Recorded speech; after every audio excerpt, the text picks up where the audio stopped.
Bueno, queridos amigos, nos quedamos en lo que era la consolidación de las monarquías peninsulares y, como habíamos dicho, que lo iba a introducir este capítulo, nuestro queridísimo profesor Carlos de Ayala Martínez, que es uno de los grandes historiadores. Disculpad la interrupción, pero es que justo me habían llamado por teléfono y tenía que contestar. Bueno, pues nos habíamos quedado en esto, la consolidación de las monarquías peninsulares, porque nuestra idea es llegar al final del capítulo para hablar de lo que es el renacer urbano y el despertar económico de España en la Baja Edad Media.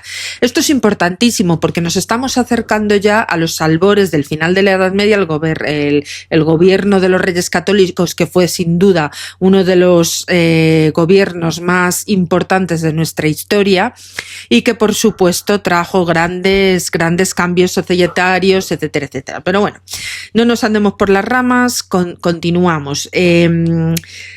En los aproximadamente 60 años que transcurren entre las décadas del 1220 y el 1280 del siglo XIII, tienen lugar tres fenómenos indiscutibles, como hemos dicho, de trascendencia en el desarrollo político de las monarquías cristianas peninsulares. En primer lugar, se consuma el proceso de consolidación de sus respectivas plataformas territoriales en el contexto coyunturalmente expansivo del final de la Reconquista. En segundo lugar, sobre cada una de ellas, los reyes acaban formando y conformando sólidas construcciones institucionales, caracterizadas siempre por las elevadas cotas de vertebración jurídica, integración social y una articulación espacial.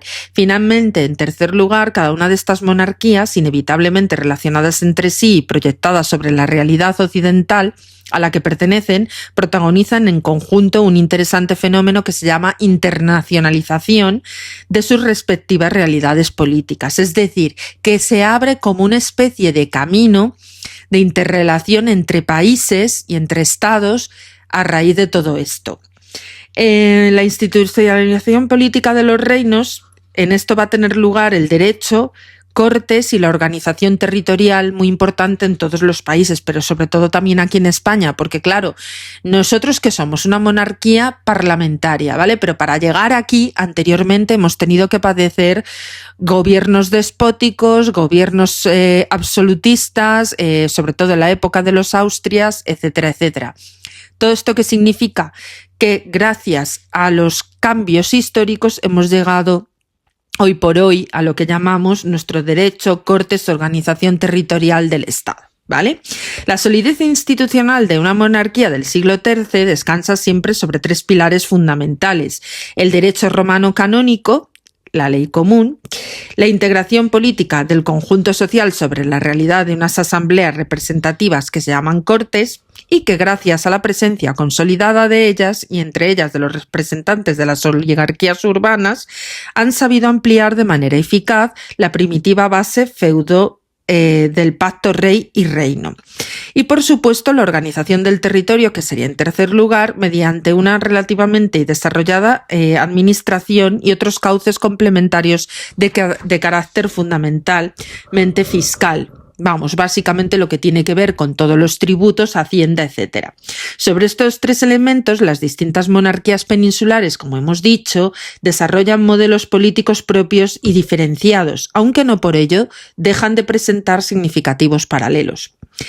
Vamos a ver la afirmación del poder real en Castilla, empezando por Fernando III el Santo hasta Alfonso X el Sabio. En las décadas centrales del siglo XIII contemplan en Castilla, al igual que en los otros reinos cristianos de la península, el lento y conflictivo alumbramiento de una primitiva forma de soberanía. Los monarcas castellano-leoneses concebirán esa primitiva fórmula de expresión de mayoría, por ellos encarnada como el sinónimo de afirmación excluyente del poder real sobre el conjunto jurisdiccional del reino. En este sentido, los reinados de Fernando III, el Santo desde 1230 y el rey titular de Castilla y León definitivamente unidos, y sobre todo de su hijo Alfonso X el Sabio, que gobernará de 1252 al 84, resultan de especial trascendencia, por cuanto es a ellos a quienes corresponde la elaboración de un auténtico programa político capaz de crear expectativas soberanas para la monarquía.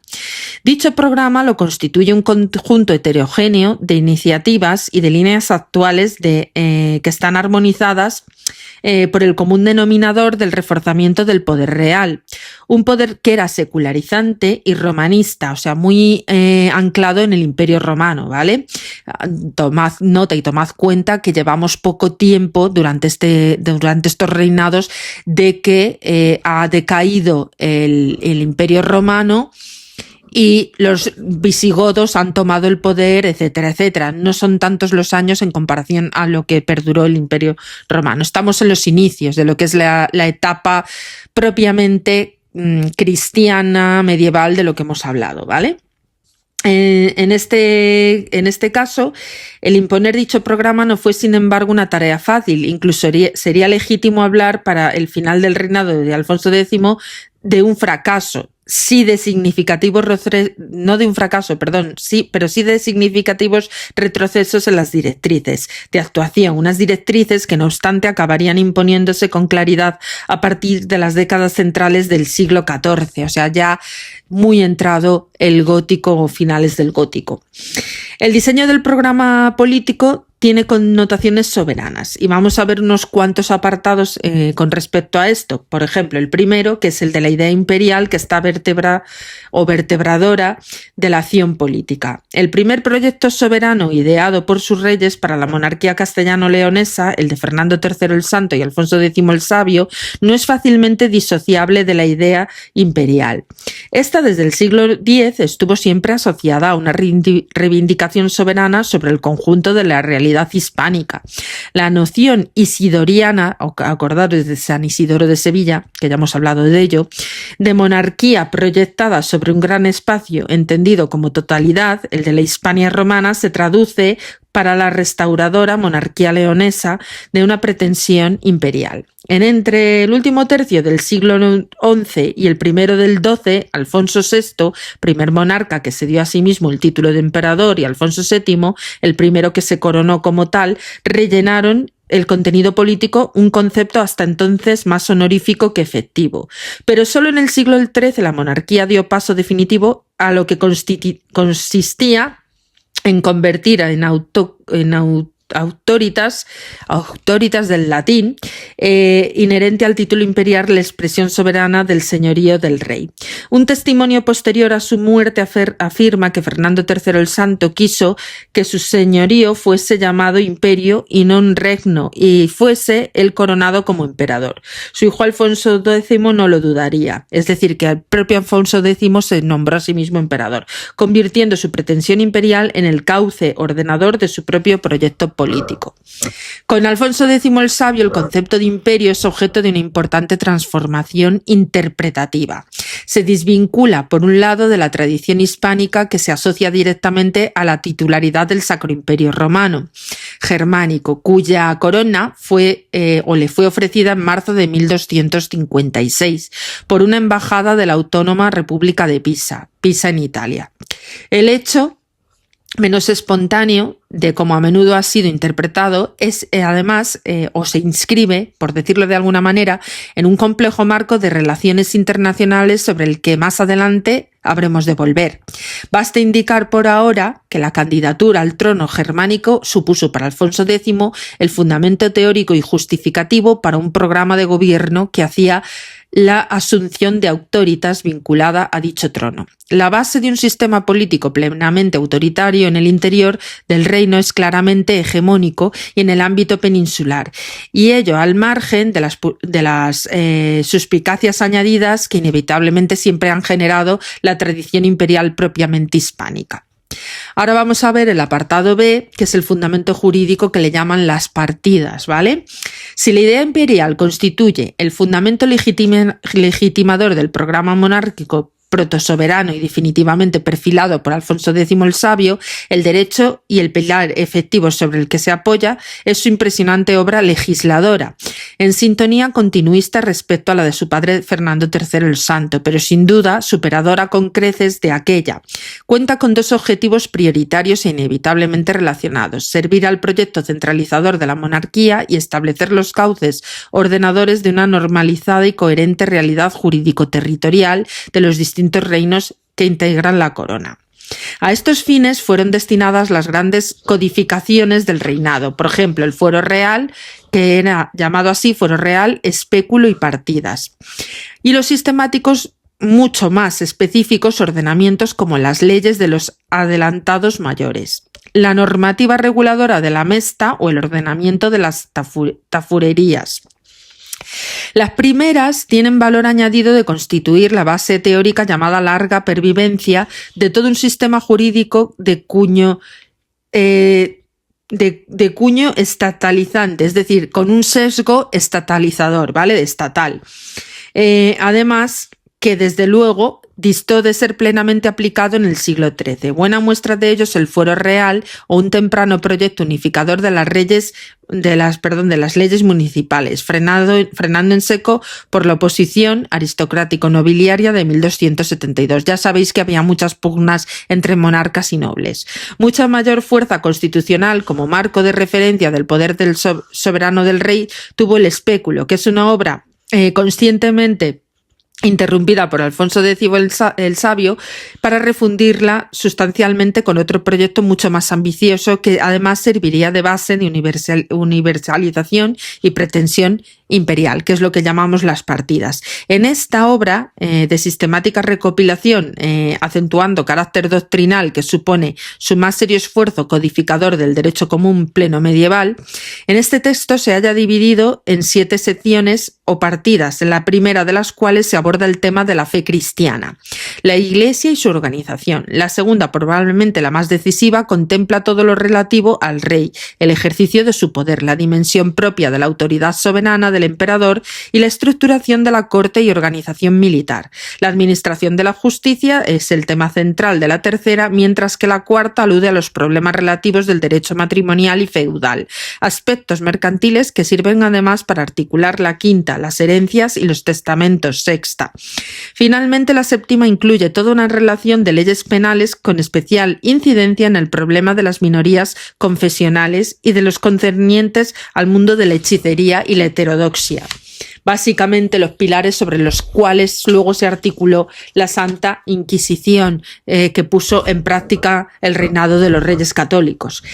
En cuanto al apartado C, que son las Cortes y la visión corporativa del reino, la articulación corporativa de la comunidad regida y su objetivación mediante la institución de cortes es otra de las características más destacables de este siglo XIII castellano y uno de los argumentos más significativos del programa político pergeñado por Fernando III el Santo y coherentemente articulado con su hijo Alfonso X el Sabio. El reino constituye además un cuerpo cuya cabeza inseparablemente está unida a él y es el monarca, y según lo expresan con claridad las partidas 2, 1 y 5, en esta concepción el fundamento aristotélico tiende a identificar en sus intereses al rey y al reino, y contempla este último como el conjunto de gobernados asociable a un territorio definido cuya legítima representación corporativa son las cortes estamentales, debidamente sometidas a la autoridad soberana. Pues obviamente, lógicamente. Entre este corporativismo sometido a la verticalidad del poder monárquico era sin duda un esquema más teórico que real. No siempre la cerca de las 25 asambleas estamentales reunidas en la monarquía entre 1250 y el 84 se atienden a pautas de disciplinada sumisión. Pero lo que no cabe duda, o de lo que no cabe duda, es que la corona concibió este modelo estructurador de la monarquía como la deseable materialización de un esquema cerrado de poder, en el que la jurisdicción excluyente del rey, la autoritas, está vinculada a la noción imperial de la soberanía y debía afectar a todos y a cada uno de los estamentos del reino, incluyendo naturalmente la siempre inquieta aristocracia laica y la no menos arrogante y privilegiada representación eclesiástica. La imposición de la jurisdicción real, necesariamente traducida en recorte de privilegios señoriales, quiso ser entendida como un intolerable atentado contra las históricas libertades del reino. Y esta clave conviene entender las resistencias, a veces violentas, que suscitó el programa monárquico, y en estos lo aludiremos en breve. En lo que especialmente o específicamente afecta a la Iglesia, la imposición de la jurisdicción real se materializó con un creciente intervencionismo sobre las rentas eclesiásticas como los diezmos, concretamente las tercias reales o los novenos del diezmo ya cobrados por Fernando III el Santo y las décimas, que podrían representar importantes cantidades. Las tercias constituían algo más del 10% de los ingresos de la monarquía a finales del siglo XIII, es decir, que se pusieron serios con el clero a través de los impuestos para que no solo el clero obtuviese las grandes rentas, sino que realmente las arcas tendrían, o sea, el clero y el resto de estamentos tendrían que asumir sí o sí a las arcas, tendrían que contribuir a las arcas de la monarquía, al tesoro real, ¿vale? En cuanto a la articulación espacial, la administración territorial y fiscalidad de la frontera, de esta visión corporativa se extraen fácilmente dos consecuencias que afectan a la racionalización del territorio. Inevitable fundamento espacial de la autoinstitucionalización del reino. Por una parte, y por vez primera, se formula doctrinalmente la madura concepción política del territorio, entendido como soporte necesariamente asociado a una comunidad humana, social y políticamente organizada, y además que vive y siente una especial adhesión por él.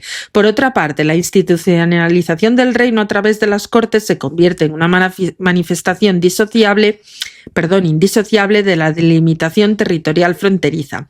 En efecto, hay varios factores de conexión que explican esta compleja realidad. La institucionalización del reino, ¿vale?, es expresión de madurez política y se traduce en la convocatoria de asambleas representativas del conjunto social. En el marco de sus solemnes sesiones se promulgan los más importantes ordenamientos del reino y además estos tienen una clara dimensión territorial. Una integración social del reino no es más que la otra cara de la integración territorial del mismo. Pues bien, a esta integración territorial van destinadas no pocas de las medidas concretas que se articulan en el programa centralizador de la monarquía castellana. Por ejemplo, el régimen de los adelantamientos, entendidos como marcos territoriales de la administración, alcanza cotas de cierto desarrollo, en especial a través de las leyes para los adelantados mayores que se promulgaron por Alfonso X el Sabio entre 1258 y 1268. Pero son las medidas económicas, y en especial las fiscales, las que de manera plástica o más plástica ponen de relieve la voluntad articuladora del territorio como expresión del poder soberano del rey. La creciente importancia de los recursos ganaderos y la fiscalización por parte de la corona pueden servir de ilustrativo ejemplo. La política de cobro de los impuestos eliminados, abusivas percepciones señoriales, al tiempo que procuraba monopolizar en la medida de lo posible dichas percepciones, con la siguiente homogeneización del espacio mercantil del reino, hubo además intentos serios en este sentido entre 1250 y 1261 en las Cortes de Sevilla, que se alcanzaron resultados concretos, y aunque las resistencias nobiliarias neutralizarían en parte los objetivos de la corona, resultan evidentes los esfuerzos de esta última en orden de controlar de modo efectivo el cobro unificado de los tributos. Es decir, que ya surgen medidas, evidentemente, que van a molestar a estas clases privilegiadas que no quieren soltar su parte a las arcas del rey, y esto se va a traducir que al final la soberanía es la que va a imponer su propia política, ¿vale? La corona contribuyó decisivamente a esto, impulsando y protegiendo el asociacionismo mesteño y el propio nacimiento del Concejo de la Mesta por aquellas fechas que pone sobradamente de manifiesto. Para entonces la fiscalidad ganadera constituía un importante apartado en el programa jurisdiccionalmente integrador de la monarquía. Como elementos fiscales vertebradores de este espacio político, y en este caso además delimitadores del mismo, resultan más decisivos aún los diezmos aduaneros, establecidos por Alfonso X el Sabio con anterioridad a 1273. La imposición de aranceles en puntos fijos de la frontera, además de diseñar una incipiente política económica de signo proteccionista que contribuía decisivamente a definir el propio espacio jurisdiccional del reino. Será precisamente a partir de entonces cuando el concepto de frontera adquiera contenidos doctrinales de claras implicaciones soberanas. En cuanto al dirigismo cultural, La afirmación del poder real, así como el soberanismo, propio del programa de la monarquía castellana, desde las décadas centrales del siglo XIII cuenta con un último argumento, aunque ciertamente no en importancia como es el cultural. La institucionalización del reino y su fundamento jurídico y además su estamentalización corporativa y su articulación territorial no alcanzarán pleno significado sin la emergencia de un sentimiento comunitario que solo la conciencia histórica es capaz de proporcionar. La política cultural, en especial la de Alfonso X el Sabio, y a modo particular su obra historiográfica, juega aquí un papel decisivo. En dicha obra el pueblo no solo adquiere la calidad de auténtico sujeto, como afirmaría en su día Juan Antonio Maraval, sino que a través de la identificación por su propia historia asume una verdadera conciencia comunitaria, identificada con la imagen interesadamente idealizada de sus reyes. De ahí que el proyecto o el propio programa de la realeza encuentre en esta obra historiográfica un impagable soporte intelectual. Así ocurre con el liderazgo peninsular del que hace gala Alfonso X a través de su pretensión a la corona imperial alemana y que además encuentra eco legitimador con la historia de Hispana, que le llaman así. Algo no muy distinto puede decirse de su monumental proyecto universal que se llama General Historia, desgraciadamente inconcluso. La obra cultural del rey Alfonso X no se agota en su producción historiográfica. Su sensibilidad poética cuenta con una cumplida manifestación de las cantigas de Santa María, súper famosas las cantigas de Amigo, en las que, como en tantas otras iniciativas, su sello personal se confunde con una extraordinaria labor de mecenazgo. Por otra parte, su probada inquietud científica se puso a prueba tanto en el impulso dado de una intensa política de traducciones cortesanas como en su personal dedicación a los más diversos campos del saber, pero siempre y a través de los cauces más diversos. Lo que es la obra cultural se puso al servicio del ideario monárquico y el protagonismo de toda ella asume la lengua castellana y viene a consumar el proceso iniciado por Fernando III el Santo y en la evidencia del uso político de la cultura como eficaz instrumento de normalización unificadora. Digamos que es el rey más culto que ha tenido toda la historia hispánica y que por él y junto con Felipe II son recordados por su gran contribución al saber y a la expansión del conocimiento y por supuesto intentar hacer menos como diríamos, menos pues menos vulgares a toda la ciudadanía, ¿no? Va a haber además una resistencia, ¿vale? Como hemos dicho, las clases privilegiadas tipo nobiliarias se van directamente a confrontar con la monarquía. Las características propias del programa político diseñado por la monarquía castellano-leonesa en las décadas centrales del siglo XIII ayudan a explicar las significativas reacciones que a partir de ellas se generaron. La imposición por parte de la corona de un modelo de cercana soberanía excluyente no podía sino suscitar las resistencias de un reino trabajosamente cimentado, como hemos dicho, en los privilegios derivados del pactismo feudal. Ni la nobleza pegada a un protagonismo político que no era sino traducción de su predominio económico, ni la Iglesia, reacia a prescindir de su autonomía jurisdiccional, ni las propias ciudades, dominadas desde muy pronto por oligarquías urbanas dispuestas a reproducir esquemas señoriales, aceptaban de buen grado un programa tan centralizador como escasamente respetuoso con la autonomía estamental. Durante el reinado de Fernando III, la oposición apenas dejó traducir más resquemores. La incesante actividad reconquistadora del monarca y el hecho de que además ese diseño programático del autoritarismo real fuera todavía más un proyecto que una realidad operativa neutralizaron los posibles brotes de resistencia. Pero durante el reinado de Alfonso X el Sabio, la situación había cambiado lo suficiente como para que se hicieran patentes este tipo de intervenciones. Y al fin de la Reconquista, los primeros síntomas de recesión económica bajo medieval y sobre todo la maduración del autoritarismo monárquico crearon además incluso las condiciones objetivas suficientes como para que la oposición nobiliaria, eclesiástica e incluso la ciudadana se expresara con toda virulencia. Es decir, que no lejos de estabilizarse la sociedad, era una sociedad bastante convulsa. Hubo un primer brote de rebeldía nobiliaria a comienzos del reinado de 1255.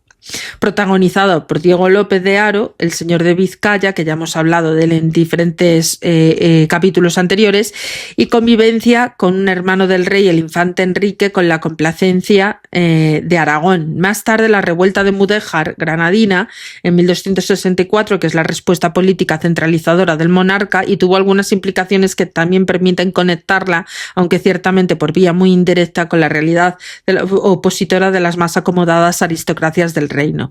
Pero estas solo fueron manifestaciones de manera abierta a través de la revuelta nobiliaria de 1271, que es de la que vamos a hablar ahora. La reacción nobiliaria, iniciada en 1271, además de carácter marcadamente conservador, contó, como ya sabemos y hemos indicado, con importante telón de fondo justificativo.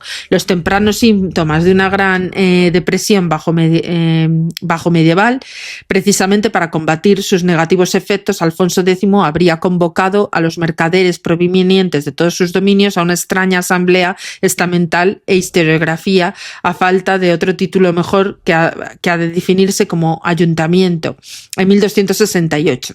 En este texto de la convocatoria, el monarca reconoce que las gentes que se le quejaban mucho de la gran carestía que tenían en la tierra, y ciertamente no era para menos. Un programa que, además de reconstrucción monárquica, de signo centralizador y vocación hegemonista, que además era necesariamente caro, ya que los recursos del reino, malamente redistribuidos en un territorio que había duplicado su extensión y al menos de 30 años muy escasos, el clamor del reino no tardaría en mostrarse con dureza, como casi siempre serían los sectores más privilegiados quienes lo dirigieran, encauzándolo en su propio beneficio. Es decir, que los propios nobles utilizarían al pueblo, el carácter levantisco del pueblo, para conseguir sus propios propósitos. Pero esto siempre se ha sabido. Quienes manejan los hilos son los más poderosos, y nosotros como borregos obedecemos y nos utilizan para sus propios intereses, pero no para los nuestros, ¿vale? Esto es básicamente lo que viene a decir. La rebelión liderada por el hermano del rey, el infante Felipe, y uno de los más destacados miembros de la aristocracia, Nuño González de Lara, se desarrolla entre 1271 y 73, y su carácter esencialmente nobiliario no impidió que en su fase final se extendiese de manera especialmente o parcialmente generalizada al resto de otros estamentos del reino. El momento nuclear del conflicto lo constituyen las Cortes de Burgos del 272, que fueron, además, cuando digo 272 me refiero a 1272, fueron reunidas por el rey a instancias de los ricos hombres rebeldes para constitucionalizar los primeros acuerdos a los que estos habían llegado con la corona. La realidad, sin embargo, fue muy distinta. Las Cortes fueron instrumentadas por los nobles para ampliar su plataforma reivindicativa, implicando de manera patente a eclesiásticos y representantes de las ciudades. Los objetivos básicos de la rebelión pueden ser agrupados en cuanto: en primer lugar, la exigencia de absoluto respeto a las tradiciones prerrogativas inherentes al estatus jurídico-político de la nobleza, y en este sentido fue la innovadora política legislativa del rey sabio que provocaba de manera más patente el recelo de los poderosos, de la incomprensión del conjunto del reino, que entonces se acordó de detener la aplicación extensiva del fuero real, en una inaceptable ampliación del marco competencial de la realeza, que podía traducirse en el recorte de las tradiciones o tradicionales libertades de estos nobles, es decir, que les iban a recortar las prebendas y privilegios. En segundo lugar, por no hablar de otra cosa, se desea además imponer freno a la dinámica iniciativa real de materia repobladora. No cabe duda que, además de su actividad legislativa, la política colonizadora de la monarquía constituyó un cauce eficaz para el fortalecimiento del trono, empleando una profusión por Alfonso X. Pensemos que la intensa labor de repoblar había llevada a cabo por el rey de manera especial en Andalucía y Murcia. Toca abordar también en este presente tema. Los nobles, sin embargo, se fijaron en las repoblaciones norteñas que les afectaban de manera más directa. De hecho, solicitaron la supresión de las pueblas reales que efectuaron en León, Galicia y Castilla, por tratarse de núcleos demasiado atrayentes para los vasallos de dominios señoriales. Y por otro lado, y en tercer lugar, el objetivo de la revuelta, el de la anulación de las innovaciones fiscales, obviamente, porque las introducidas por la corona a lo largo del reinado afectaban también de modo particular a los sectores urbanos implicados.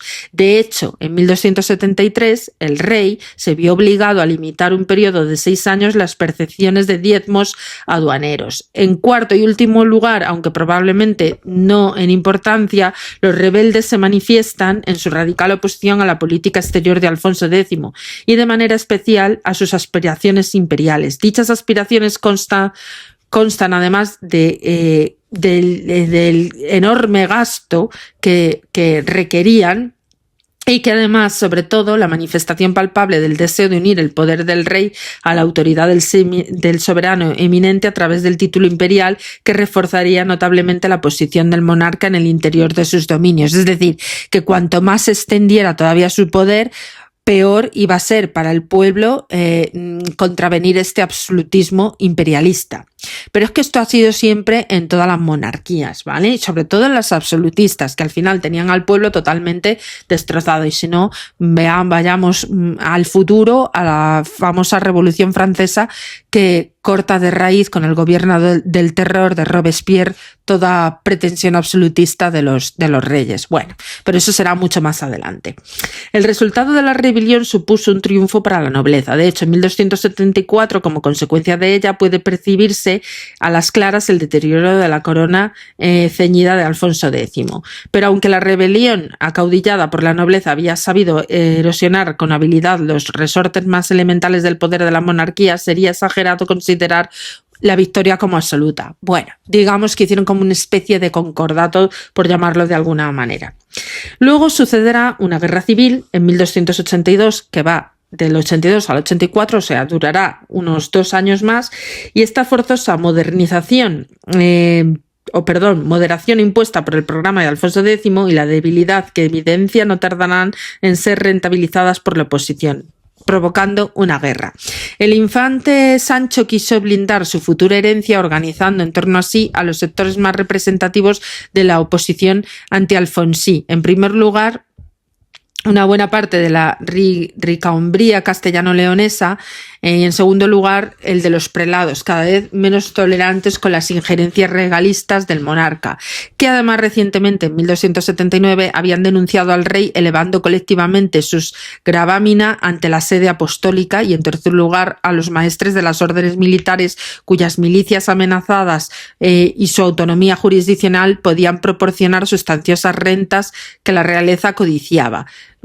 ¿Os acordáis de lo que hemos hablado de los templarios? Pues empiezan cosas así parecidas aquí en el Estado español. No hay que hablar solo de Francia, sino que esto era común en todos los lares, ¿vale? Por otro lado, en cuanto a la corona de Aragón y el autoritarismo pactista de Jaime I y Pedro III, vamos a ver qué sucedía en esta época. El autoritarismo real de Castilla-León revistió, además, desde muy temprano, connotaciones evidentemente centralizadoras. Los territorios integrantes de la Corona de Aragón, la realidad fue bastante distinta. Una menor incidencia del fenómeno de la recepción del derecho común y una extraordinaria heterogeneidad de los distintos reinos y de los dominios de la corona, y su relativamente temprano fin en ella de la empresa reconquistadora. Además, que se sustituye por las iniciativas mediterráneas que no le interesaban a todos los miembros por igual, que contribuyeron a ralentizar la evolución centralizadora. En este contexto se entiende la caracterización del desarrollo interno de la Corona de Aragón en las décadas centrales del siglo XIII, y además que se remita a 3 notas esenciales: el marcado carácter feudal y pactista del poder, el nacimiento de las conciencias territoriales específicas dentro de la corona y, en consecuencia, la lenta articulación de esta última como realidad institucional unitaria. Es decir, que aquí tenemos el germen de la primera independencia, por decirlo de algún modo, de los reinos de Aragón y Cataluña, que no querían ni mucho menos estar centralizados por el poder de Castilla, ¿vale? La dimensión feudal del poder, el pactismo como forma de gobierno, va a tener lugar durante todo este periodo, y además durante todo este periodo va a surgir una conciencia territorial. La habilidad de Jaime I, sin embargo, muy pronto lograría crear márgenes de actuación relativamente holgados para la monarquía.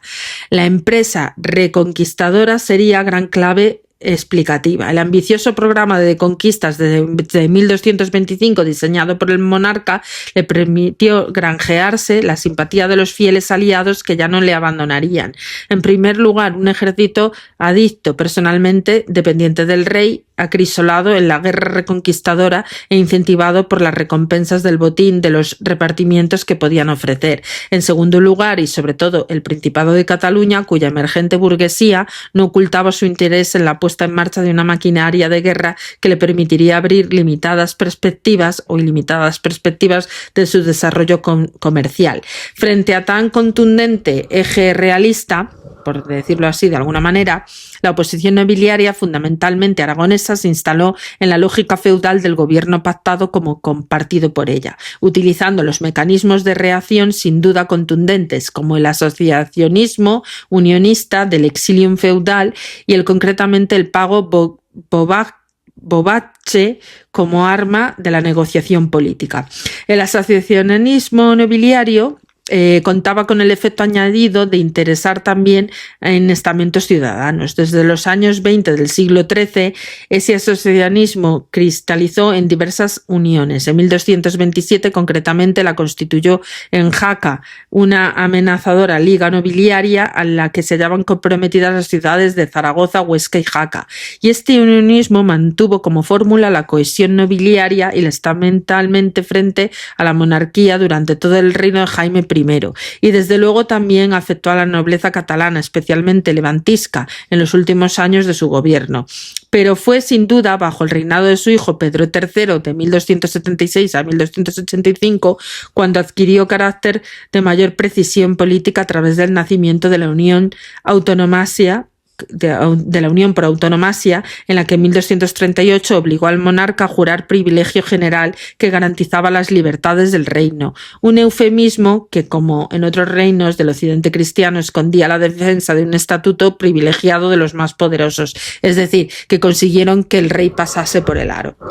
Vamos a hablar del nacimiento de una conciencia territorial, pero no hay mayor campo abonado y fortalecimiento del poder monárquico que el nacimiento de una auténtica conciencia territorial en la que encontrar soporte. Se trata además del fenómeno muy desarrollado de la Corona de Aragón, pero a diferencia del sentimiento unitario de dicho fenómeno, adquiere en tierras castellanas leonesas en que aquellas son sus diferentes reinos y dominios en los que por separado lo van a ir descubriendo, y este descubrimiento principalmente afecta al Reino de Aragón y al Principado de Cataluña, que actúan dos fuerzas distintas, la que desde la propia corona impulsa la conciencia territorial a partir de la normalización extensiva del derecho canónico o el derecho común, ius commune, y en su caso del feudalizante derecho local, el ius proprium. Y además que a partir de esta sociedad estamentalizada, la realidad social convierte las Cortes en la institución reivindicativa cohesionadora de la conciencia comunitaria. El tema de la territorialización del derecho cuenta además con importantes manifestaciones, en especial las llamadas o llamados fueros de Aragón, tan famosos. Estos eran el resultado de una elaboración superadora del mero derecho constitucionario, que además es integrado en un marco mucho más amplio de implícitas reminiscencias romanistas. La obra fue encargada por Jaime I al obispo de Huesca y el gran jurista Vidal Cañedas fue el que lo hicieron posible. Su promulgación en solemne sesión de Cortes se produjo en Huesca en el año 1247 y vino a sustituir las tradiciones jurídicas locales de enorme fuerza hasta entonces, como era el fuero de Jaca. El caso de Cataluña es más complejo. El triunfo de la manifestación del ius proprium, que son de usatges de Barcelona y luego aplicados al conjunto del territorio catalán en mediados del siglo XIII y a Mallorca, se debió en buena parte a la protección de la monarquía. En este caso, la forma más evidente en que Aragón y la realeza entendió el derecho común podía deteriorar la seña de identidad comunitaria de los usatges que representaban. Si bien no parece que fuera obviamente claramente o fuera a obviarse en ellos un cierto influjo romanista. En esto, además, es mucho más patente que los furs valencianos otorgados en 1240 y en los que la mano del jurista Vidal Cañedas estuvo presente de manera generosa, la relación de las Cortes y su institucionalización con los procesos de la delimitación y toma de conciencia de los distintos territorios aragoneses ha sido ya además subrayada a menudo por la historiografía.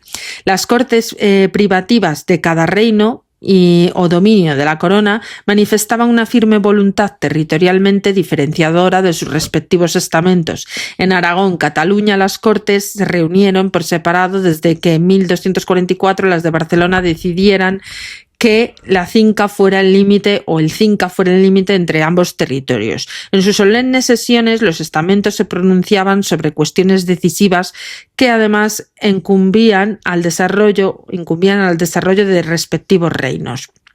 No es además descartable que fuera la presión de incipientes Cortes valencianas la determinada política de Pedro III tendente a frenar el beneficio de los furs son los fueros en Valencia, y la extensión del derecho aragonés sobre su territorio.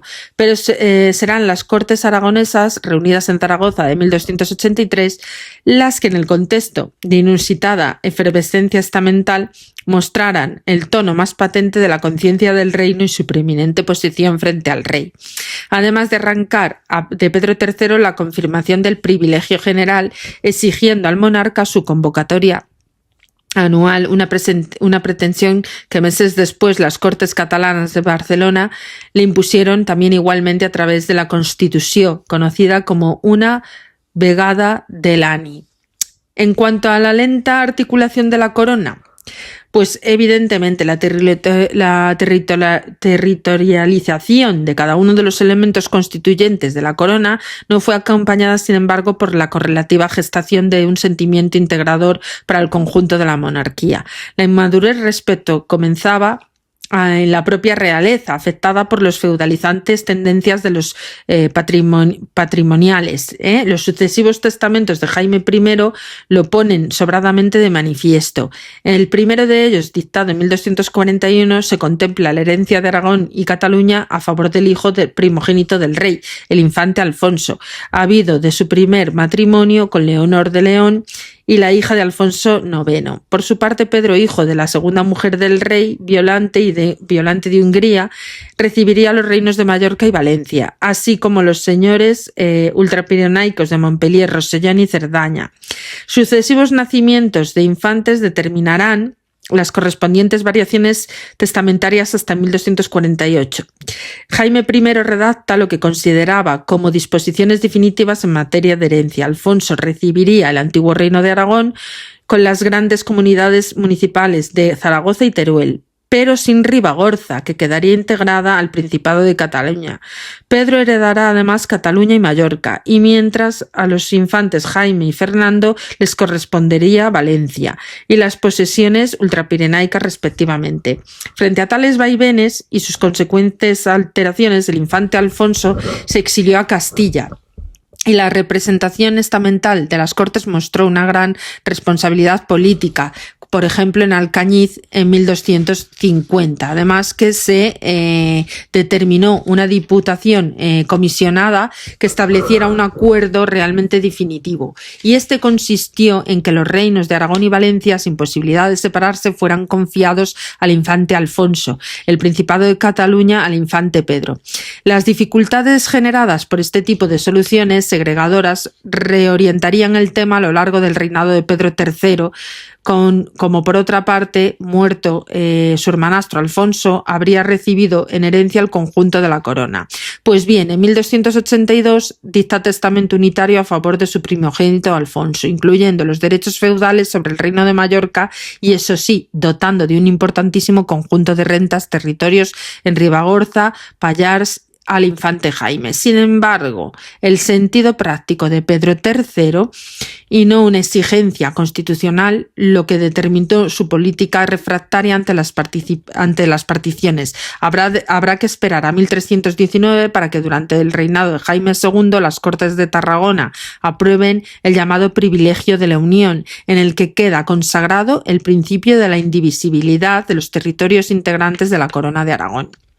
En cuanto a la centralización del poder de Portugal, este reino también es muy importante. Ya sabéis que Portugal y Castilla súper enconados en batallas, pues esto lo veremos además en la época del reinado de Isabel la Católica. La centralización de este poder en Portugal. El proceso de construcción de la monarquía portuguesa se relacionaría más bien con el modelo castellano-leonés que con el aragonés. La aristocracia y la revolución de Portugal en el reinado de Sancho II, que fue de 1223 al 245, y desde esta constitución de mediados del siglo XII la monarquía portuguesa luchaba por imponer el sólido régimen de la autoridad de Alfonso II. Además, cuando el joven Sancho II accedió al trono, los sectores de la aristocracia laica y del alto clero, más reacios a la centralización del monarca, dieron síntomas evidentes de inquietud, lo que no hizo sino crecer a la sombra de la escasa habilidad política del monarca. Y lo cierto es que, instigada por los más representativos obispos del reino, la oposición nobiliaria comenzó a organizarse en torno al hermano del rey, el infante Alfonso, que residía en Francia y era conde de Boulogne y además matrimonio con Matilde de Douai-Martin. En 1245 los acontecimientos se precipitaron. A comienzos de ese año, en instancias del Papa Inocencio IV, que declaraba nulo el matrimonio del rey con Mencía López de Haro, hija del señor de Vizcaya, pocos después se dirigiría al llamamiento, en lo que combinaba replantear su política de modo especial en el trato hacia la Iglesia. Por fin, en julio de aquel mismo año, el Papa confiaba el gobierno del reino al conde de Boulogne, y además de ello, inmediatamente después de que fuera clausurado el primer concilio de Lyon en Francia, el concilio de Lyon, en el que significativamente el emperador Federico II había sido excomulgado y destronado, y quedando así evidencia de la primacía de la Iglesia sobre el poder temporal. Desde aquel momento hasta 1248, cuando Sancho II huye a Castilla con apoyo del ejército de este reino, se produce el desarrollo de una guerra civil, más fruto del deshogamiento generalizado de la existencia de las facciones perfectamente definidas. El medievalista portugués João Matoso ha caracterizado esta sui generis de confrontación como la crisis de una creciente conflictividad social de complejísimas y además violentas manifestaciones de todo tipo, incluyendo enfrentamientos entre linajes nobiliarios y episcopales. Alfonso III y la restauración del poder monárquico sucederá entre 1248 y 1279. Básicamente, después de esa guerra, finalmente este monarca lo que hará es restaurar otra vez el poder en manos de la monarquía.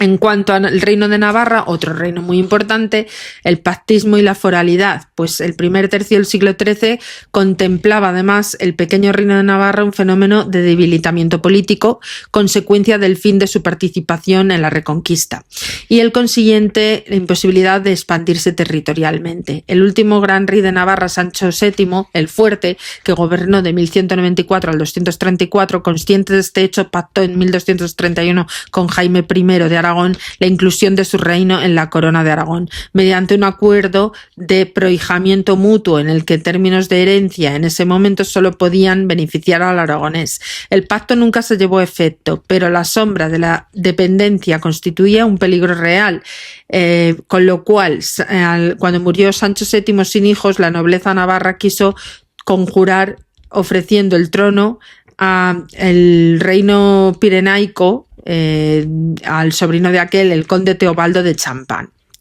Con la entronización de la dinastía de Champagne, Navarra, hasta su definitiva incorporación a la Castilla de 1512, se apartará del hecho del proceso histórico peninsular, convirtiéndose en un mero apéndice dentro de la órbita de la influencia francesa. Es decir, que hasta que no gobiernan los reyes católicos prácticamente, este reino siempre va a estar en entredicho por la influencia francesa. Acordaros las incipientes y las terribles batallas que tenían al pobre rey Jaime, padre de Fernando el Católico. Básicamente le tenían siempre luchando y siempre tenían dividido al rey Fernando el Católico entre Castilla y Aragón por estas dichosas batallas. Básicamente la pretensión imperial de Alfonso X va a dejar, pues eso, paso a este tipo de batallas y al final esta consolidación de estas monarquías, ¿vale? Finalmente, como hemos dicho, Sancho, o sea, el rey de Alfonso X el Sabio al final va a poner de manifiesto esta consolidación monárquica, este tipo de gobernamiento, de gobernación, ¿vale? Bueno, pues lo dejamos por aquí por hoy para empezar mañana con el siguiente capítulo, que es el renacer urbano y el despertar económico.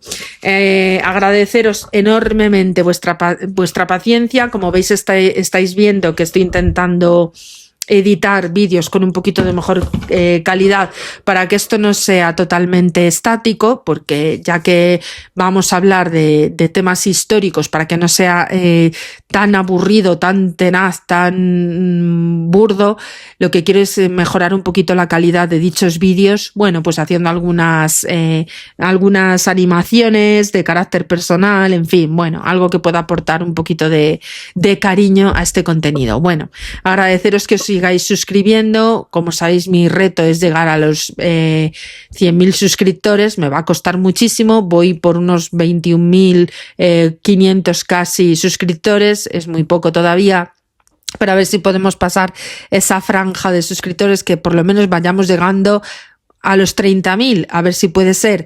Estáis viendo además que estoy haciendo ya los vídeos subtitulados, porque me gustaría, como os he dicho, llegar al mercado alemán, porque por supuesto el inglés ya está incluido, o sea, los subtítulos en inglés ya los podéis editar a vuestro gusto, porque YouTube ya me permite la opción, al haber superado cierto porcentaje de horas, etcétera, etcétera, ya me permiten algunos comandos, pues eso, hacer lo que es la traducción automática al idioma que se requiera. Y bueno, pues nada, seguir acrecentando el fomento de este tipo de cultura. No me olvido ni mucho menos de la ciencia, que ya hablaremos más adelante, pero bueno, como quiero equiparar los dos canales en cuanto a vídeos, de este todavía tengo unos 30 vídeos como muchísimo, el otro hablamos de que tenemos casi unos 50, unos 60 vídeos aproximadamente. Hombre, pues para ponerlos a la par, para que podamos disfrutar de un contenido amplio en ambas facetas.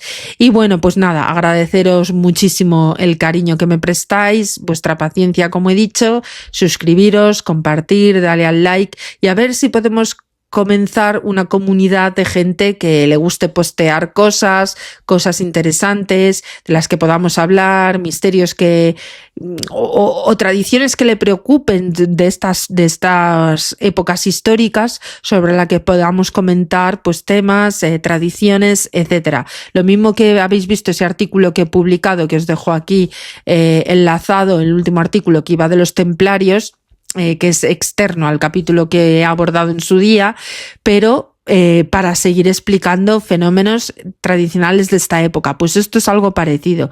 Queremos llegar a este tipo de contenido, que sea una retroalimentación entre capítulos, ya no solo históricos, sino también de un gran valor, pues como hemos dicho, tradicional, un gran valor pues eso, de lo que es la cultura, etcétera, etcétera. Bueno, pues nada, lo dejamos por hoy. Feliz viernes. Mañana sábado no voy a estar en todo el día, pero bueno, básicamente ya dejo los deberes hechos para que podáis, pues eso, como siempre, contar con la píldora diaria del conocimiento.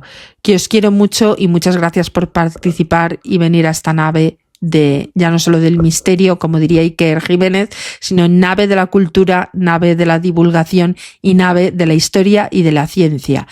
con hechos verídicos, como digo siempre, contrastados y nada de mentiras. Aquí no se miente, aquí es todo riguroso y de absoluta verdad. Os mando un saludo enorme y que os quiero mucho. Un besito.